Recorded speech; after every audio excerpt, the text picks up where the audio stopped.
Buenas tardes, bienvenidos a este tutorial de física vectorial. ¿Sí?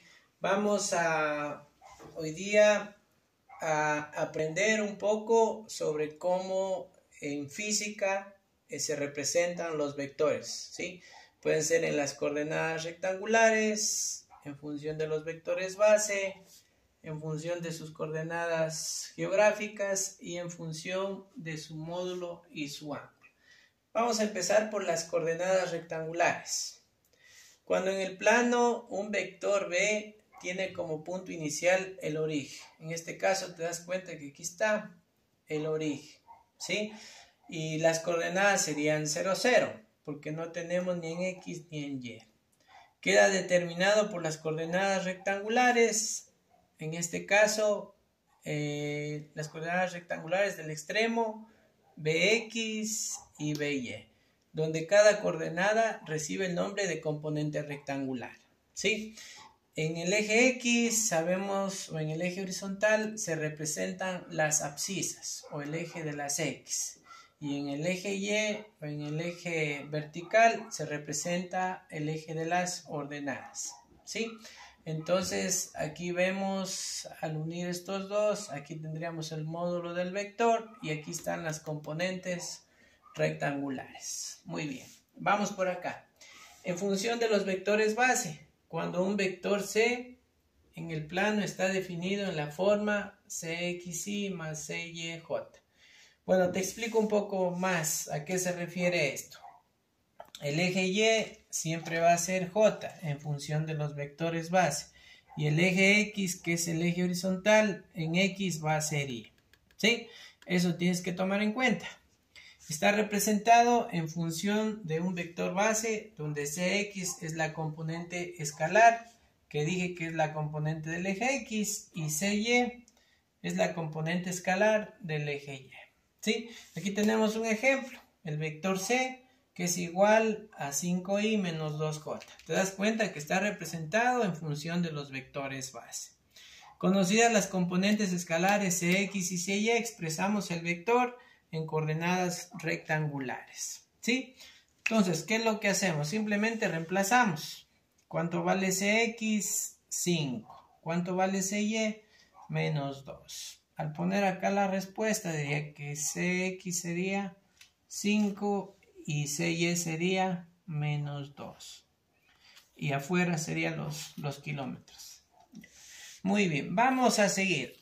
Ahora vamos por acá en función de sus coordenadas geográficas. Cuando un vector D en el plano está definido por un par ordenado, que significa el radio o el módulo del vector o el rumbo. Está expresado en las coordenadas geográficas, como te dije, en R sería el módulo del vector y el rumbo o la dirección del mismo. Tenemos un ejemplo. El vector D son 72 kilómetros, norte 50 grados, este. ¿Sí? La transformación de coordenadas geográficas en coordenadas polares implica el cálculo del ángulo, en este caso θ. Como tú ves, aquí yo ya lo he dibujado. Aquí tenemos un plano cartesiano, ¿sí? Tomando en cuenta que ya tienes coordenadas geográficas, quiere decir los puntos cardinales. En la parte superior sería norte, en la parte inferior sería el sur, hacia la derecha sería el este y hacia mi izquierda sería el oeste. ¿Qué hacemos? Medimos desde el origen con un graduador 50 grados. Yo tengo un graduador, bueno, aquí ya están medidos los 50 grados, ¿sí? Desde el origen medimos 50 grados y aquí estarían los 50 grados y los 72 kilómetros que serían el módulo del vector, o que sería R. Lo que vamos a hacer es encontrar cuánto vale θ, ¿sí? Que es este ángulo que no conocemos. Y primeramente nos ubicamos. Aquí tenemos 90 grados, aquí tenemos 180 grados, aquí tenemos 270 grados y aquí tenemos 360 grados.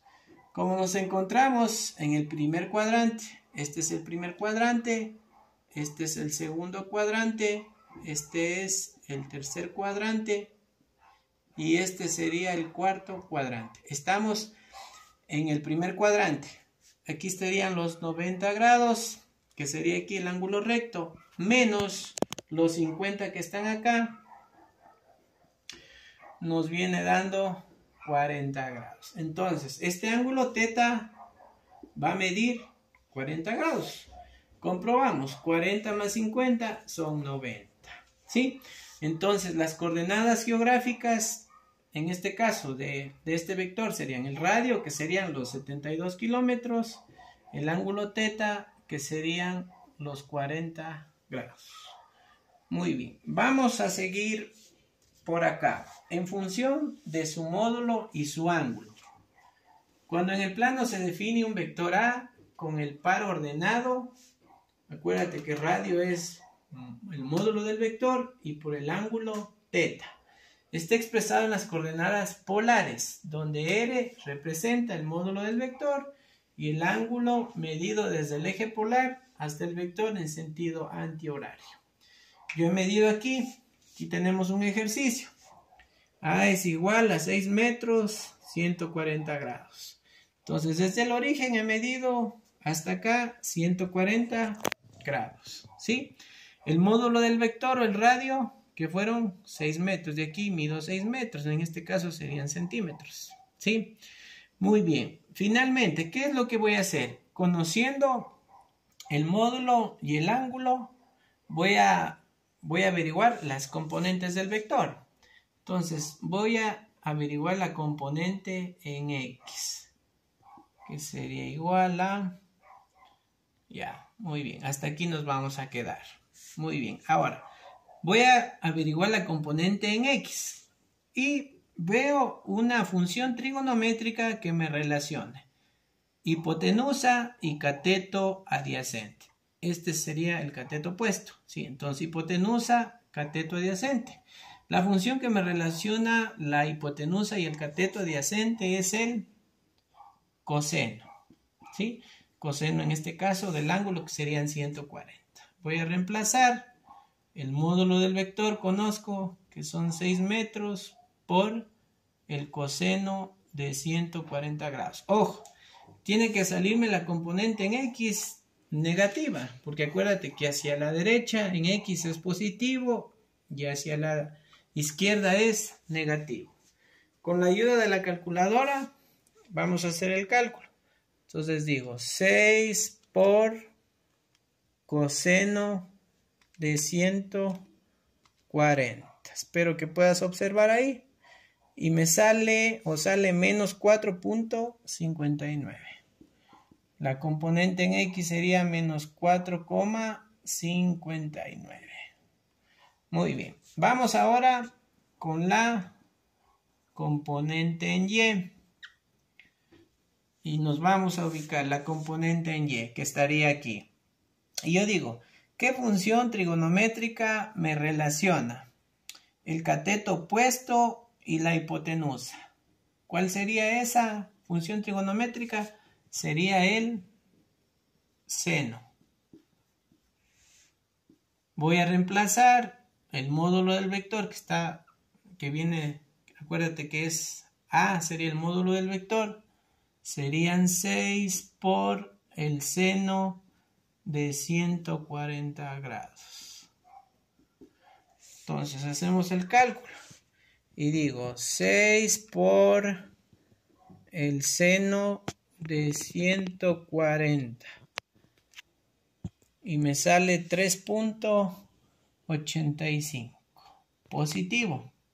Por lógica tú ves que en Y es positivo, ¿sí? Para finalizar, al dejarlo en este caso, como la respuesta sería A es igual a X a Y. A es igual a menos 4,59 y 3,85. Acuérdate que estos fueron metros. Muy bien. Entonces, hemos revisado la manera en cómo se representan los vectores. en las coordenadas rectangulares, en función de los vectores base, en función de las coordenadas geográficas y en función de su módulo y su ángulo. Si te gustó este video, dale un like y nos vemos en la próxima.